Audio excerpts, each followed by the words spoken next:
సభా సమయం చాలా విలువైంది. దయచేసి గమనించి విత్డ్రా చేసుకొని మంత్రి గారు జవాబు ఇవ్వాల్సిందిగా కోరుకుంటున్నాను.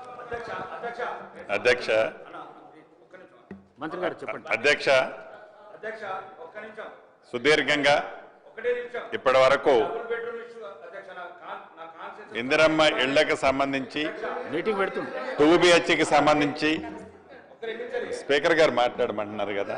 ప్లీజ్ రాకేష్ రెడ్డి గారు కూర్చోండి. ప్లీజ్ ప్లీజ్ 1 వీక్ లో అందరు నేను మాట్లాడిన తర్వాత మీరు ఏదైనా మిస్ అయితే నేను చెప్తాను. మీరు ప్లీజ్ సరే, అందరికీ ఇంపార్టెంటే రాకేష్ రెడ్డి గారు.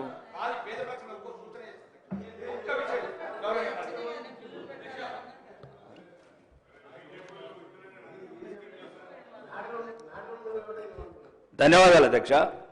ఈ డబుల్ బెడ్రూమ్ విషయంలో అధ్యక్ష ఆర్మూర్ నియోజకవర్గంలో అంటే ప్రాక్టికల్గా నేను 90 విలేజ్లు తిరిగాను అధ్యక్ష.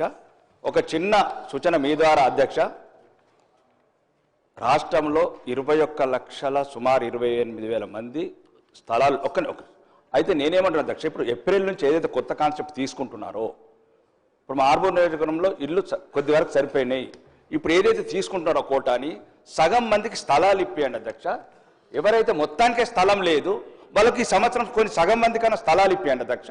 ఒక గౌరవనీయ మంత్రి గారికి మీ ద్వారా చెప్తాను అధ్యక్ష, ఈ 3,000 1800 స్థలాలు ఇవ్వండి. స్థలాలు లేని వాళ్ళకు 1800 మందికి ఇల్లు కట్టించండి అధ్యక్ష.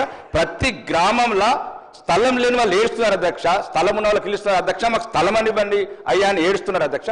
ఇంకా రెండోది, కొన్ని గ్రామాలలో ప్లాట్లు ఇచ్చాను అధ్యక్ష, పేదవాళ్లకు పట్టాలు ఇవ్వలేదు. ఆ స్థలాలు ఉన్న వాళ్ళకు పట్టాలు ఇచ్చి వాళ్ళకు కూడా ఇందిరమ్మ